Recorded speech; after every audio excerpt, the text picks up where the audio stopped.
Abonnez-vous sur votre chaîne OSR Monde et activez la cloche pour ne rater aucune de nos prochaines vidéos. war a mën a toog taxu seen responsable saa su fi dafa doy mais dafa mel ni ba tey Sénégalais comprendre ñoom ku ci xëy libéré sa doom rek mu jàngi garaawul lu ci des garaawul 2 ans 3 ans booy bi bàyyi jàng commencé dawal Jakarta nga ne garaawul 3 ans 4 ans Jakarta mënut a yor kër gi booy bi commencé teg ci leneen di def leneen nga ne ba tey garaawul waaye fan nga xam ne sa doom yar ko am na solo taxaw sa dëkk nañ ci war a taxaw am na solo mooy ëllëg mu wàcc mag war a mën a jariñ te gis nga conditions yi xale di jàngee bu leen sonn du ngeen mës a produire lu baax ci école yi jamais au plus grand jamais parce que conditions yi xale yi jàngee permettre ko conditions yi enseignants yi di jàngee permettre ko conditions yi nga xamante ni moom la war a mën a dugalee seen bopp xam-xam permettre ko deuxièmement langue bi nga xam moom la ñuy véhiculer di ko utiliser contre xale yi dañuy sonn mais duñ ci mës a taxaw malheureusement loolu laa amul lu may wax par rapport ak jàng bi benn bi ci topp mi kaawu comme daf rek kaawu Ousmane Sonko Adji Sarr gars yi dama ko waxati ko vous n'êtes pas vous n'avez plus rien à prouver aux Sénégalais barki yàlla vous n'avez plus rien à prouver aux Sénégalais pourquoi vous n'avez plus rien à prouver aux Sénégalais muy len xam nga muy le fait que tey jii gars yi damay leeraay message bi moom moo tax wax bi di xaw a yéex muy tey lépp lu ngeen waroon def pour woon Sénégalais beneen visage pour lan développer le Sénégal pour wane Sénégalais yi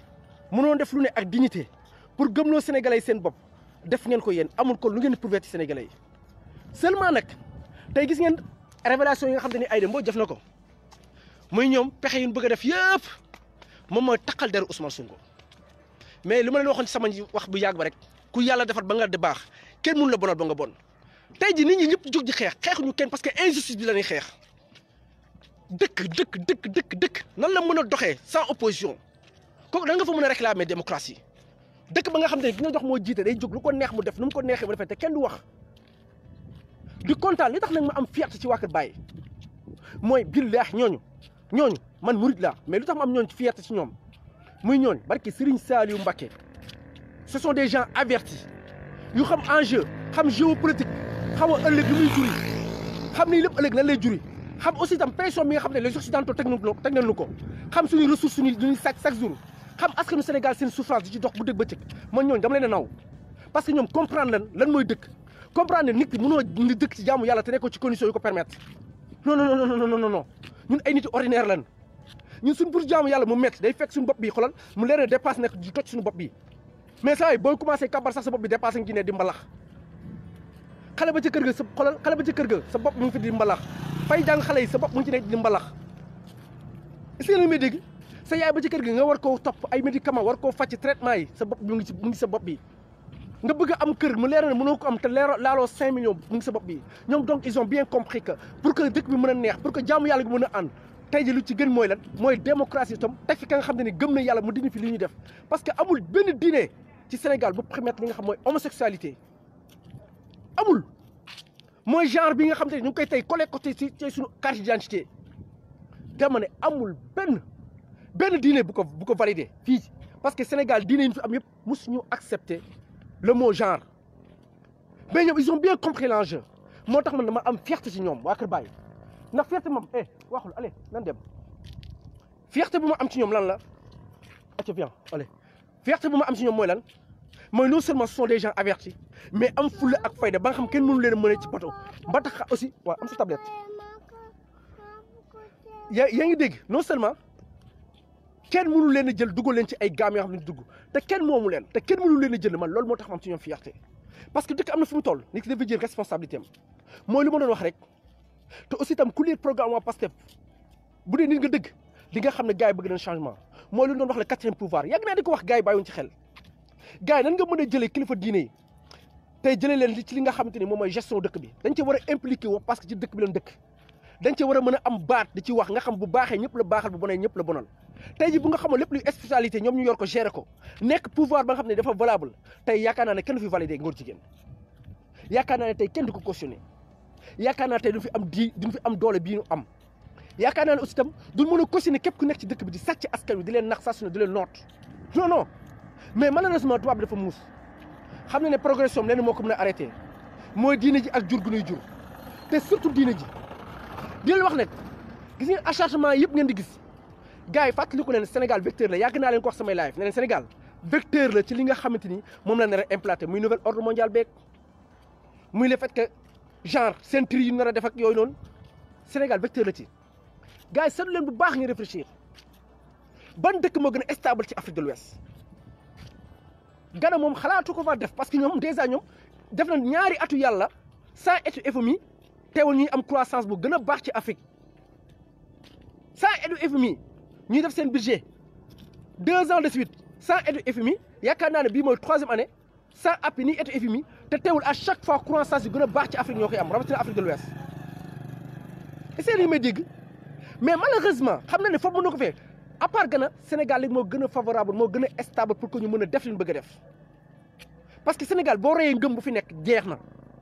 ne woon naa leen sama live waa Kër Baay Ñas ñaata nit leen tuubloo plus de 200 millions de personnes tuub doon leen ci Afrique de l'Ouest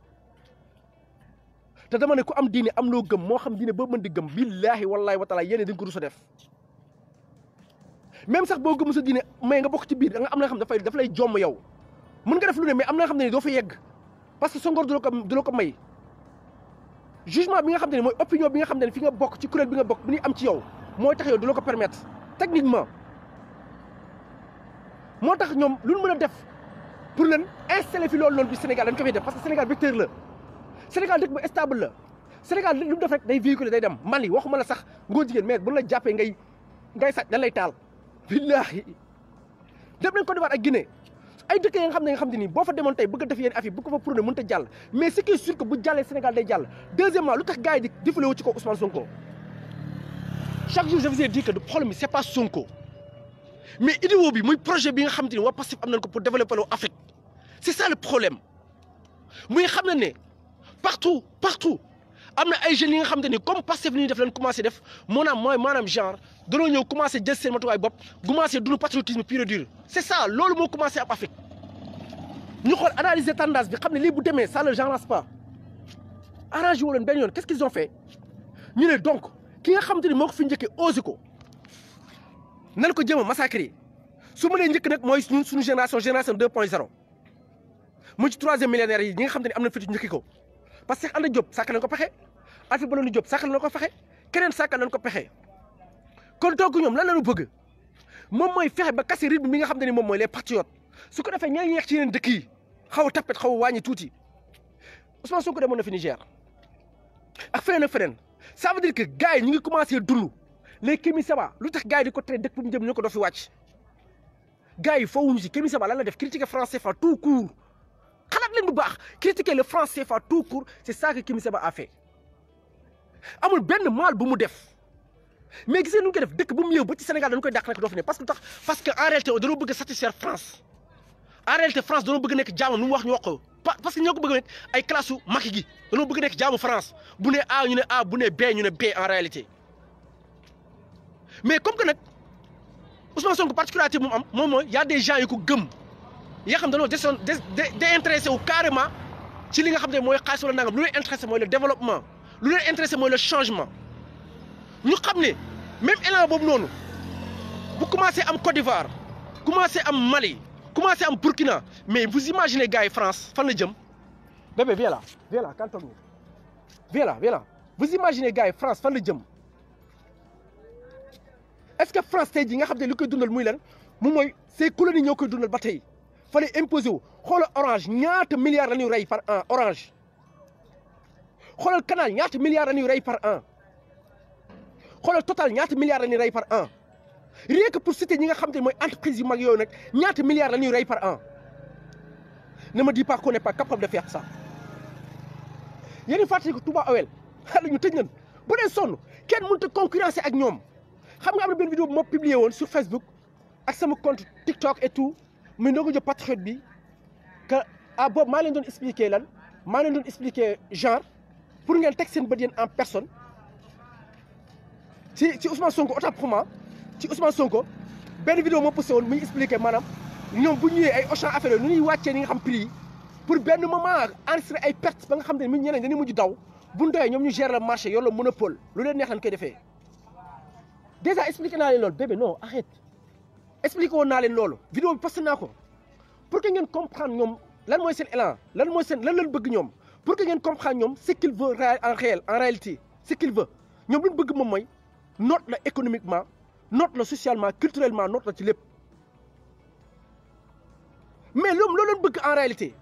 léegi nag loolu suñ ko bëggee dafa am ka nga xam ne ni arrangé wu leen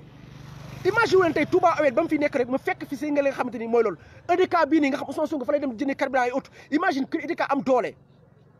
imagine EDK dem bay raffiné ba dem ba implanté wu ci sous région bi concurrencé ak ña fa ne Total jóge fi Shell jóge fi ñeneen jóge fi nous les Africains ñu moom suñu propre marché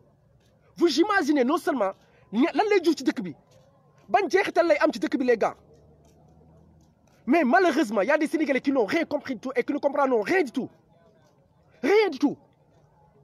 du question c'est la problème de Ousmane Sonko mooy seen problème non mais c'est le projet de Pastef c'est ça qui le pose problème et que ñu pose problème c'est pas Macky mais ce sont les Occidentaux les Macron et autres ça ne les arrange pas du tout parce que le patriotisme économique c'est quoi parce que patriote ñu ngi commencé dund les vrais patriotes dem jënd ci boto pojopa pour jàppale benn Sénégalais moo leen gën a fop waaxu dugg Auchan toilette di takk ay costume billahi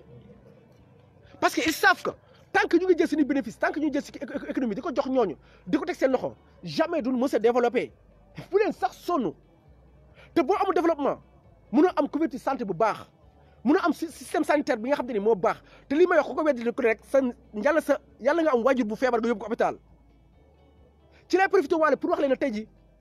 Diourbel moom ñëpp a yuuxu condition hôpital yi nga xam te hôpital bi la fa ne ñëpp a koy yuuxu ñëpp a koy décrier chaque jour ngeen gis jeunes yi fi nekk ci ko décrier malheureusement booy bi ko fi commencé wax hôpital gars yi xëcc la bind le contrat mais am na ba tey ay jeunes yu di ñi nga xam te ne kenn mënu leen a bougeloo fii moom kun fi yóbbu li rek mooy na la tàgge moom bul sax sonn boo fa yóbbul góom te boo yóbbu góom bi bu yow nga yem ci porte bi boo duggee ci biir na la tàgge du question dafay faj ñoo aayul de mais conditions yooyu leen teg càcc ga ca biir mbir ya ca biir teggil ya ca biir yafi maata ya ca biir non seulement état bi nu mu ko waroon a jëlee ak loxoom nu mu ko waroon a fonkee mais malheureusement loolu mënut a am y a rien là-bas foofu que des ay tegu dil te lii ma la ko wér dama nga doxoon ci biir hôpital ba ma ne ña fay liggéeyee chaque fois mënuñoo toog 1 an bu ñu gënee ba lu mat 8 fois parce que à chaque fois ñu dénoncé gestion bu bon bu fa nekk ak xoolal càcc ga fa nekk te ku fa wax ñu tëj la wala ñu dàq la donc mooy ma continuer ba tey ci li ma nekkoon ci rigueur bi muy je vous ai déjà dit que ak loo mën di ne ak koo mën di ne que boo amul patriotisme économique doo ci mës a génn mooy lan mooy que yéen seetlu leen lépp lu ngeen doxalee vous les Sénégalais communication bi may def ak yow ça nous appartient pas te yu ñuy ñëw pour nos militaires du ñun armes yu ñuy defar du ñun oto yu ñuy dawal du ñun pneu ya cee ne sax du ñun puso sax du ñun carburant du ñun marché yi du ñun ko ñun ci la leen indépendance la leen moomee suñu bopp ba mën a tax ñu mën a tagg wala fier suñu bopp ci ñun est-ce que ñun dëgg-dëgg ñu respecté na li nga xam ne moom mooy combat wu Cheikh Ahmadou Bamba est-ce que en réalité ñu respecté na li nga xam ne moom mooy combat wu Mame Alhaji Malick nga xam ne doon xeex pour patriotisme xalaat leen bu baax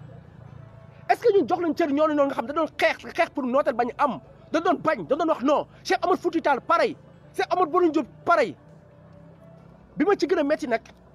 sénégalais boo wax wala xoolal rapport boo wax wala activiste boo wax mu naan non dama bëgg Cheikh Anta Diop way génération Cheikh Anta Diop yow yaa ngi doon bëggee Cheikh Anta Diop même projet bi même gars yi am lu ko andi ko te même gars yi ko andi nga bokk ak ñoom bokk ak ñoom benn koñ nga xam ne gars yi xaalis ñoru leen yow ngay teg sa bët ne gars yi ñëw na leen jënd leen mënuñu leen a jënd nga teg sa bët ne gars yi nga bokkal koñ nit mënu leen a corrompre nga teg sa bët gars yi nga bokkal koñ xam ne ñii nii ñoo jël di financer seen parti pour xeex pour changer dëkk bi nga amaat leen même Cheikh Anta Diop amoo ci benn mais vous avez plus de 2 millions d'antes Cheikh Anta Diop ñu toog fi Sénégal ñëw di la wax même projet bi nga ngoy contredire naan non dama wax politique nangam moo tax je dis reste in peace nit doof tu as bien compris hip hop bi pour mu dox gars yi bu leen sax sonn bu leen dëkk bi dox mu dox dëkk bi doxut kenn mënut a fi jënd gars yi dem di télécharge di leen rey album kay jënd ko bala nga jënd album nga jënd albumu ceeb déggoo ma de muy gun-guni sa biir te sa albumu ceeb ba nga jënd doy ñeneen ñi activité yeeg nangam naan ay société civile gis nga dëkk dafa am fu mu toll dañuy raser tous dañuy raser lépp luy ay affaire société civile ak nangam lépp dañuy raser xam nga jëm ci lam jëm ci le patriotisme économique et autres ci lu mën di nekk jëm ci tant que amuñu xam-xam ak bëgg-bëgg jëm ci loolu duñ mës a développé Malheureusement, il y a des Sénégalais très mais des Sénégalais très hypocrites. Non, Cheikh Anta Diop, non, Thomas Sankara, non. Dis-moi, il y a un projet de Thomas Sankara, ou Cheikh Anta Diop, les patriotes, allez faire vos investigations. Là, nous devons financer, c'est eux qui financent tout. Dama ne ku leen bëgg wéddi rek da ngay dem nga tok and ak ñom quelque temps nga xolé ñuy doxalé vrai patriote do gis sax mu naan ndox ci mbedd sanni ko barki alcorane karim ci posam la koy duggal wala ci sagam bëkk mom édé galem mais il y a des gens tellement cons hyper cons peli ko con même étant même les grand-mère de cons que ñom des fois quand ils le disent ils disent que oui non nangam c'est gars bu leen sonn ak lo mën di wax ngay sëriñ ngay mara ngay xutbu saman ak ko mën di ne politique moo yàq Sénégal par force politique mooy defaraat Sénégal dama ne politique moo yàq Sénégal mais par force c'est la politique mooy defaraat Sénégal koo mën di ne foo mën di bokk ak ADN boo mën di am par force on n'a pas besoin de chercher de midi à 14h léegi yow tant que comprendre enjeu boobu noonu tant que comprendre ko yow mënu ci génn parce que lu tax mënu ci génn mooy yow da ngay toog fi nga toog non politique ñëpp a yem waaye ok ñëpp a yem mais yow qu'est-ce que tu as fait pour changer les choses est-ce que jóg nga pour changer les choses est-ce que jóg nga pour essayer rek changer les choses une seule fois wala nga poser candidature imposer sa idéo conscientiser ay jeunes doon ak moom ci dëkk bi ne leen na leen dem voter ji changer les choses ba pare wax leen na leen war a mën a choisir discours yu baax ak programme yu baax est-ce que yow def nga quelque chose sa solo nga toog naan non politique baaxul non ndax politique téye la politique da laa téye ne leen sa maam yi ne leen la jor sa maam da doon daw ñu dóor ko bal ci ginnaaw te alors que politique waxul dëgg day kàcc politique da laa téye ne leen Cheikh Amadou Bamba bi nga xam toj na fu ne mais sama école du ci toj xam nga lan la ci am ban chapitre Cheikh Ahmadou Bamba est né en 1900 sa mère s'appelle son père s'appelle point télébar pare na ci programme éducatif bu Sénégal over game Baye Niass loolu la ci am over the game Maba Diakhou loolu la ci am over the game Bour Sine Coumba Ndoffène Diouf loolu la ci am over the game Cheikh Anta Diop est-ce que sax bu ngi ci biir mu ngi ci figure wu over the game bu dul carbone 14 bu Alpha Blondy Diouf sax nekku ca ba pare moom politique boobu noonu mu ne yow du ma la jàngal say maam de doon sénégalais de moom la lay jàngal ne la Igo way Igo ñëw ne la non Thalès Descartes mu leer la yow li ngay jàng ni yëpp ay kàcc la Thalès ak Descartes tojuñu defuñu leen amuñu lu ñu inventé c'est vous say grand-mère yoo la ko inventé nangu la ko jàngal di la jàngal ay dóor ba tey nga ne doo taxaw yow doo dégg doo def politique ok anyway nga dem bëgg a faju booy ordonnance yi seer tubaab ñëw ne la yow sa maam yi ñu doon def jaan matt la chaque jour moo xool lu tax moom moo ci man importance c'est important ci man jaan matt la léegi nga daw dem sa benn maam mu jël benn ñaan toof na ko ci tay dangaar gi wàcc nga dem doxe say soxla tubaab bi ñëw ne la loolu baaxul kay ma jox la ay vaccin saa waay non seulement vaccin yi mënoo ko defaral sa bopp mais rare na pare cher ñu jël sa médecine spirituelle jël sànni fële ñoom kenn seen bos naan ay psychologue la bala maa dee nit dof ñu ne dana jàkkaarloo ak moom nit ne daa dof de ñu dana jàkkaarloo ne dañuy waxtaan ak moom pour xel mi delsi oh my god yow ba tey comprendre ba tey nga baal men ci gàtt bi ba tey comprendre ñu ngi lay dëbb ci gën ba tey tu n'as rien compris nga jóge foofu on te dit quoi ñu naan yére olof mais gars yi yére olof existé wut amul yére bu ñuy sol bu ñuy defaree xolal vax-sac mbaseek amul yére bu ñuy defaree Sénégal xolal puso ba tey ba kay ñaw wëñ ba tout amul bu ñu cee defaree Sénégal et on te dit yére olof booy ngay cautionné Sotiba tëj na xam nga kañ nga jëm am yére olof moom ko 100% africain 100% sénégalais Sotiba ba mu tëjee on m'a bien expliqué Sotiba non ba Sotiba tëjee yow ba tey comprendre nga naan non yére olof non naam sénégalais ndangam yow mi koy sol sax oto ba ngay dugg la ngay wax ba ca kaamil ba nan koy defaree c'est pas sénégalais amaana sax benn bu xaaba mën naa ñëw fii ubbi benn ngandi usine di fa imprimer ay kaamil di ñëw di la ko jaay nga da nga yow si boo waar ne sax on est en train de nax sa xel saa su ne yow nga toog fi nga toog naan tu ne vas pas te lever pour changer les choses et maintenant quand les jeunes sont là pour changer les choses vous leur traitez d'indisciplinés nga leen di traité ay ñu xamadi nga leen di traité ñu inconscient nga leen di traité ay nangam dama ne man Cheikh Anta Diop bii ñu déjà am fii idéo bii ñu déjà am muy programme bii ñu teg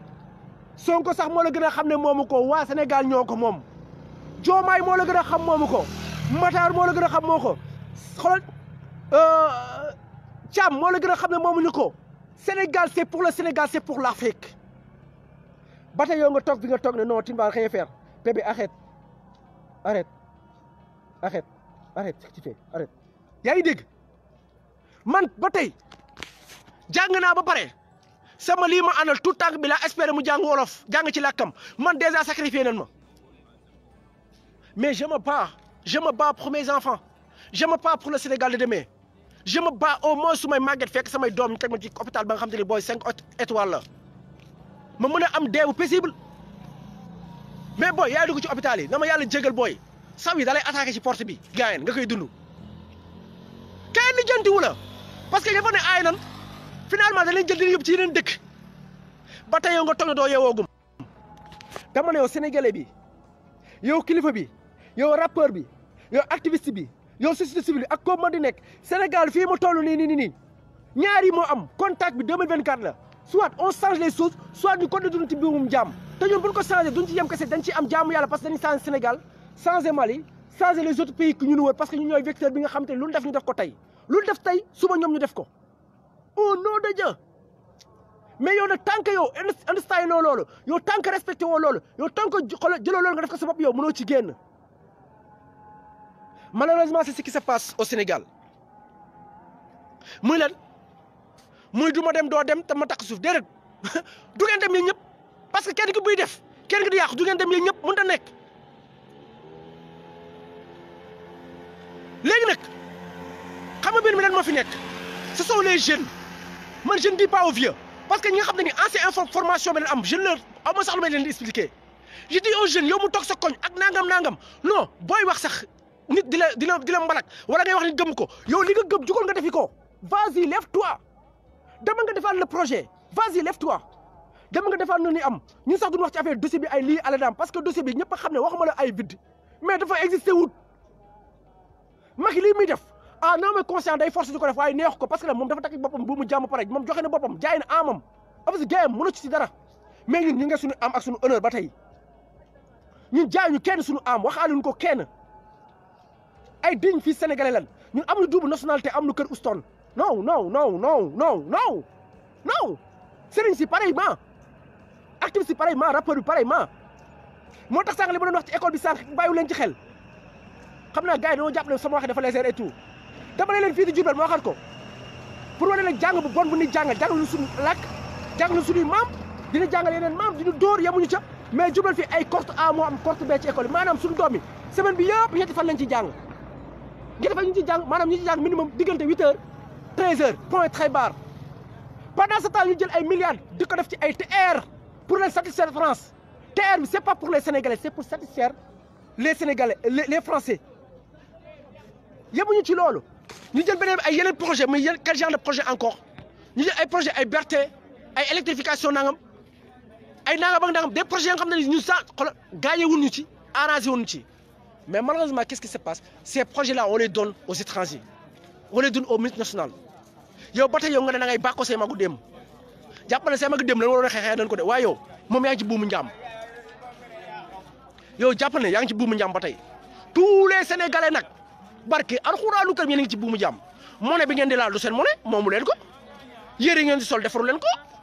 ndox mu ngeen di naan presque yéen produit wu leen ko moomu leen ko seen eau moomu leen ko communication bi ngay def c'est pas à toi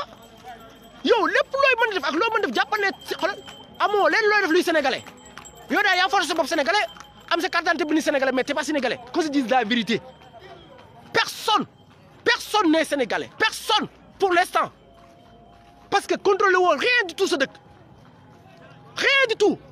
koo ma dit benn chose dañuy contrôler suñu dëkk nan ma ko wax amul gis nga gars yi dafa am fu ñu toll dañuy osé wax dëkk bi xam nga dëgg mooy lan mooy il est temps que kilifa yi jóg xam wax ji mooy lan mooy il est temps que sénégalais yeewu gis nga man su ma amoon ay milliards ki ma deneel kër amul dara bu xëyee man lay ñaan daf may sonal daf may yàqal nelaw te góoma loolu xam nga lu ma gëm mooy kii xoolal kenn ku ne boo xëyee am sa kër am sa oto boo rom sa morom ne ko sali nuyu ko jàll mu dem nga dem kenn du amee sa morom àq faal gis nga wax ma leen dossier bi mais waa Kër Baye Niane seneen bii barke rasulillahi man dama leen a gën a fan parce que problème bi mooy je te dis que mbir mi du Sonko non projet bi du Macky mais ça n'arrange pas les occidentaux te kaay ma xamal leen nag bi ci gën a dangereux mooy lépp li nga xam ñu ngi koy imaginer bu ko fee teg forcé ko que Sénégal léegi la mën a démarrer xool leen les plus grandes institutions ci Afrique de l'Ouest lu ci ëpp bu nekkul fii Sénégal Addis Abeba lay nekk te yàgg ñoo commencé implanté wu Addis Abeba lu ci ëpp fii Sénégal la nekk Nations Unies fii leen fees del parce que xam na stabilité xam na ne Sénégal lu ñu fi def day dem day pérenniser wu day dem day jàll ñeneen dañ ciy roy Afrique de l'Ouest Sénégal moo loolu xool kenn ku ne ak loolu yàlla natoo natt boobu la yéen ngeen am yéen Sénégalais yi en réalité mais ce qui se passe mooy y a des gens yoo xam xamuñu seen bopp ba tey waxoon naa leen ne sama benn live ne leen Macron ba mu taxawee wax lu bon si Yonent sallallahu alayhi wasallam barke yàlla kilifa diine bu ñu génnoon pour wan ne Macron doo dara ne boycott leen waa kër Baye Niass seen 200 millions talibé yi ak jëm 300 millions boycotté ñun Mouride ya boycotté ñan am Argentine ak Brésil na ca des ak France ak yooyu boycotté est-ce que yéen a ngi may dégg waa kër Cheikh El Hadji Malick wax seen mbokki arabe yi ñoo ñu ànd ci boycotté barki rasulillahi Macron du dem ci benn dëkk Sénégal lay wàcc fii atterrir sukk tuub au nom de Dieu mais malheureusement boo xamul li nga moom xamoo yaay kan nit ki xolal lu naan ku war bàyyi sa ànd boo dem fekk ca borom te doo ci mun toog problème boobu leen am ñun les Sénégalais gis nga défendre Sonko ku yaakaar ne maintenant mooy yëfu politique da ngay nax sa bopp question de survie la gars yi ma avancé tuuti parce que mi ngi commencé li nam fii moom mooy jaaree mu bébé alma nan dem alma fii mooy jaaree mu fii mooy jaareem jàppal fii damay wax ak ñoom tonto laay waxal allez jàppal fii mooy jaaree mu gars yi fii moom heure bi bu sax sonn nii lay demee damay wax ak tonton est-ce que dañuy dégg tey jii ñun suñu demee ba nga xam ne mën noo jël suñu responsabilité ci lenn amuñu lenn ci lii fi xew tey ça veut dire que gis nga est-ce que ñun dëggantaan ay sénégalais lan wala boog ñun dañoo préféré nekk ay éternel esclave maanaam sax ci buum njaam bi nga xam ne ni ay sunu maam yi 44 rayante nañ ko ban am ko tey moo tax quand on me parle de Senghor ak indépendance ay ree damay jàpp Senghor naa rien foutu Senghor lay ñoxor les béy di pël bi joolaa bi saña joobeen bi wolof bi yeneen dëkk ñoo dem rayante jàppale France ñu jàpp ko dóor yu métti ñu dem rayante même dans l'histoire même dans les documentaires ay invasion lañ lay jàngal nangam c'est pas vrai histoire bu ñu waxee trahir yi ñaata kaa la nangu ci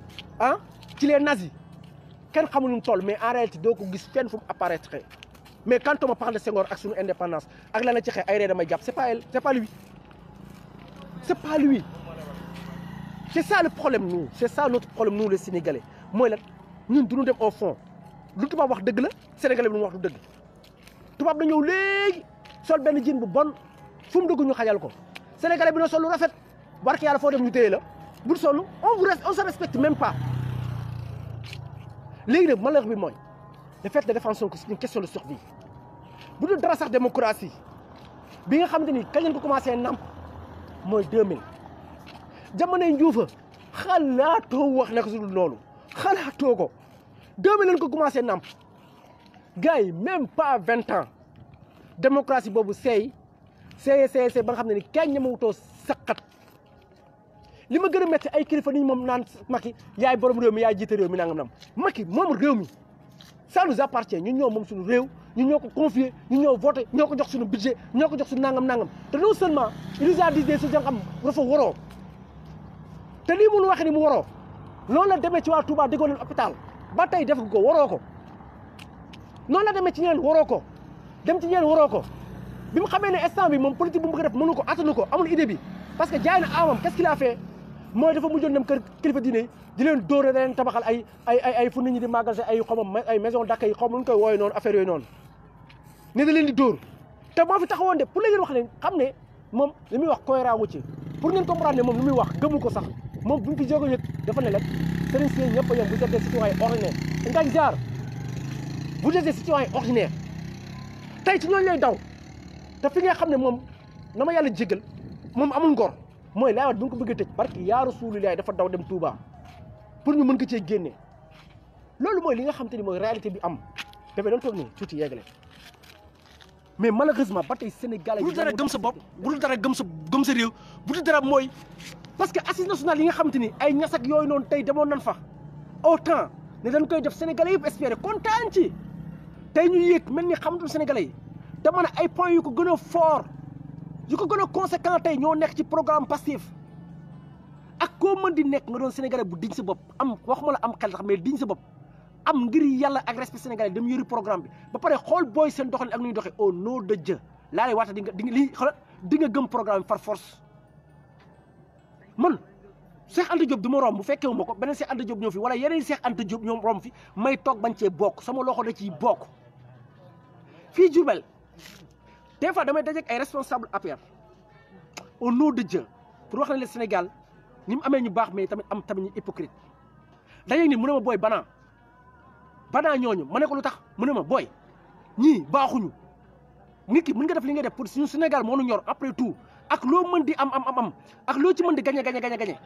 yow sa mbokk ñi ci wet gi di bëgg a dee te bu sonnee ci yow lay ñëw di la sonal ma ne ko ah booy mu ne mooy ok ma ne ko yàlla baax na même pas yàggul ñenn ji la woo ñenn nga de ñoom ñenn naan la non ba tey man diw la àndal waaye li ñuy def teguñu ko ci yoon nangam vous voyez naka ngay xamee nit lii muy def ni tegu ko ci yoon naka ngay xamee nit lii muy def ni du dëgg ba pare ñu ko di ànd ak moom di ko supporter voyez à quel point les Sénégalais sont hypocrites nga daje kenn ki mu ne ma non yéen moom xam na ne yéen ne ci dëgg mais xoolal da leen massacre rek ma ne ko pour léeg-léeg yow lu ma lay jariñ yow mu ne moo ñu ñoo bëgg yor réew mi ma ne ko kon daal yow jàpp nga ne li lay jox nii yow as tuut nii loolu satisfaire na la ba nga xam ne yow d'accord nga ñu noot ay nit noot projet Afrique noot ay doomu aadama pour que yow ñu mën a satisfaire nangam mu ree dama non bu ko waxee foofu ma ne ko non xam ne dëgg rek li lay ñamal ni est-ce que diggantaan jaral na la war na la mën a xañ yow yow nga mën a nekk entrepreneur bu mag est-ce que loolu xañ na la tey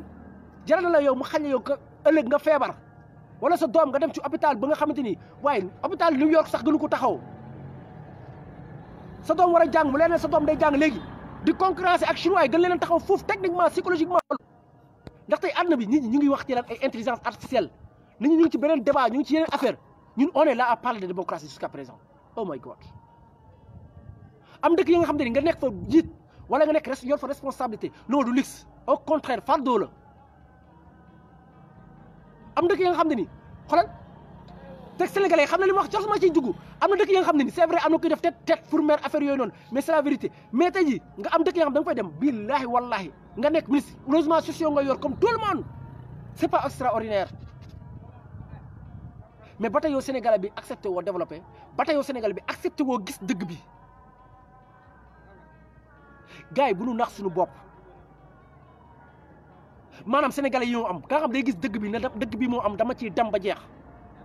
ak sénégalais ba nga xam naa la waaw dëgg la waaye ak sénégalais ba nga xam naa la waaw dëgg la waaye ànduma ci te xamuñu ci gën a néew mooy ñaan la dëgg jaa ngi dama ciy ànd te sans exception boo jëlee waa APR billahi wallahi wa taala sans exception au nom de Dieu et je le jure sur la tête de ma mère ils savent que lii c'est des coups montés c'est des choses yoo xam ne daf leen di wàcc ci suuf affaire yoo xam ne ni honoré wu leen sax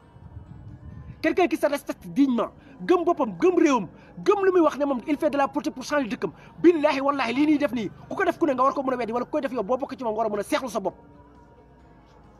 mais malheureusement du jàll parce qu'il y a quelques Sénégalais ñu bari ñu neew qui seront là à sacrifier parce que Anta Diop quel que soit alpha bu ngi àjjana alfi balu ni Diop far forcé du lu ni sikki saka waaye lu noon xeex pour askan wi yëpp non bul sonn tuyaa boobu suñu borom leen koy fay bul sonn mais gaañ Senghor waaye saa yi lijjantiwu ma bàmmeelam lijjantiwu ma ko billahi ñi fi ne woon jaaylu lijjantiwu ma leen tant pis pour eux des fois da ngay toog ni ne wax xanaa doo julit mais julit ba nga xam buy dund day jël moromu julitam di rey jël lor saa su ne yow nga nekk julit xeexoo ko mu dee nga naan ko yërëm ko c'est du n'importe quoi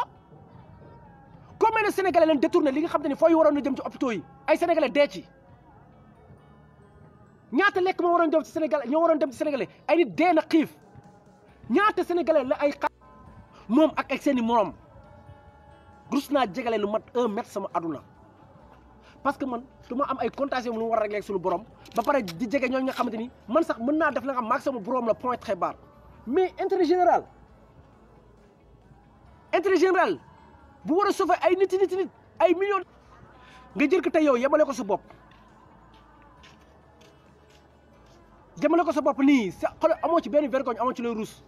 say doom gën di doxantoo ay bowling ñun suñu yaay day commencé yëg sareet gars yi vraiment man fi ma toll nii je le dis et je le répète gis nga dëkk boo ci nekkee da ngay xeex waaye loo gis tamit dafa am fu yem waaye gis nga man maa ci engagé wu je n'ai jamais fait de la politique les gens yi nekk Pastef de politique bu suñoo def politique mais danoo sonn danoo maar te man amul activiste amul nangam man je suis là à défendre Pastef je le dis haut et fort gis nga projet Pastef am barke yàlla tant que y a des Sénégalais yu ko gëm di ko def barke yàlla dama koy défendre Cheikh Anta Diop rëccu ma idéo mu ngi fi des te am na ñu ko gëm Mamadou ñu rëcc ma idéo mu ngi fi te am na ñu ko gëm kon tant qu'ils sont là à le faire tant qu'ils sont là gëm ko man je serai là pareil pour projet boobu noonu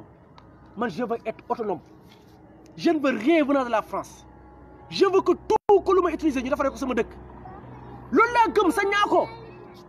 dama gëm ne sax man li ma war a jàng suma làkk réew la dama war a mën a gëm ne man suma programme bi war a jàngal suma doom kun kaati man da ca war a ne Taysir na ci ma fàttagul ji naan ne ci xale di ko toj man c'est ça loolu laa gëm. Abonnez-vous sur votre chaîne OSR Monde et activez la cloche pour ne rater aucune de nos prochaines vidéos.